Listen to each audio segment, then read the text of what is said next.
Je m'appelle Elodie Hadjidakis et je suis le CFO de 360 Learning.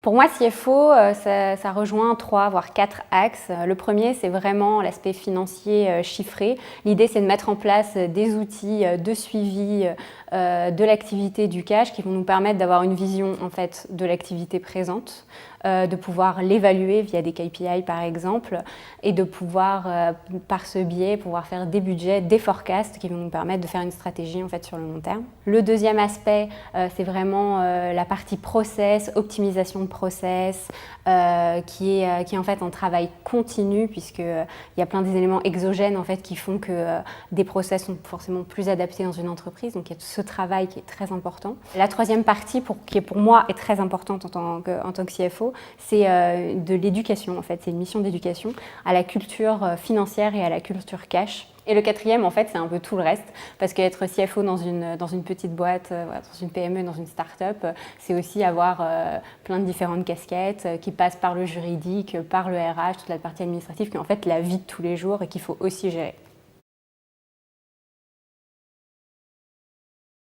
Aujourd'hui, je dirais que c'est 40% versus 60% pour la partie, 60% pour la partie financière, 40% pour ce qui n'est pas financier. Sachant que sur la partie administrative, en fait, je suis aidée par une office manager qui m'aide notamment sur la partie RH, facturation, etc. Et l'objectif, en fait, à terme, c'est qu'on passe à 25%, c'est-à-dire via l'optimisation des process et notamment l'automatisation de process en fait, qui n'apportent pas beaucoup de valeur ajoutée.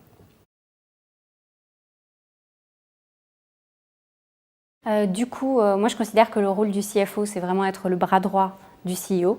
Donc concrètement, être là pour le conseiller, pour lui fournir les analyses nécessaires pour que lui puisse prendre des décisions en fait, sur la stratégie de l'entreprise.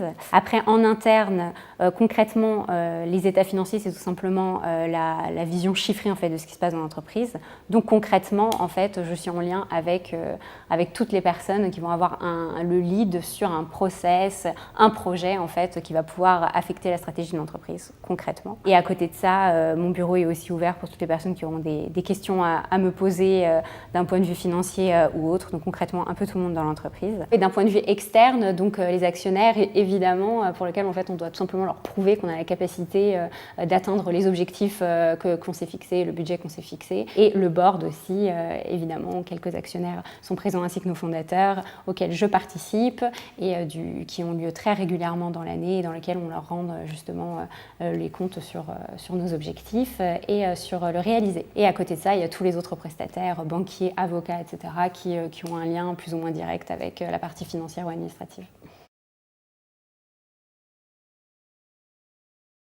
Ça n'a strictement rien à voir en fait. Déjà, le start-up, l'ambiance start-up, c'est totalement un challenge total puisque en fait, on part de rien pour créer des process, pour mettre en place de la finance, etc. Donc, il y a vraiment un challenge qui est inhérent à la start-up qui est juste passionnant. Après, c'est vrai que chez 360, on a une mentalité en fait d'autonomie, de responsabilisation où les compétences, le mindset sont peut-être plus importants que les années d'expérience, ce qui fait que voilà, j'ai 27 ans et que j'ai 4 ans d'expérience et que je suis CFO de 360. Et à côté de ça, voilà, c'est vraiment un environnement qui est hyper stimulant. Et ce qui est aussi intéressant, c'est qu'en fait, on essaye de redéfinir le rôle de CFO. On se dit en fait qu'on n'a pas à se cantonner à un modèle, dans le sens où les process ne sont pas acquis et qu'on essaye vraiment de revoir les process en fonction de notre organisation et de vraiment redéfinir le rôle du CFO sans se dire en fait que ce qui a été fait il y a 20 ans dans les entreprises, on va dire traditionnelles, c'est effectivement ce que nous, il faut qu'on fasse dans notre entreprise.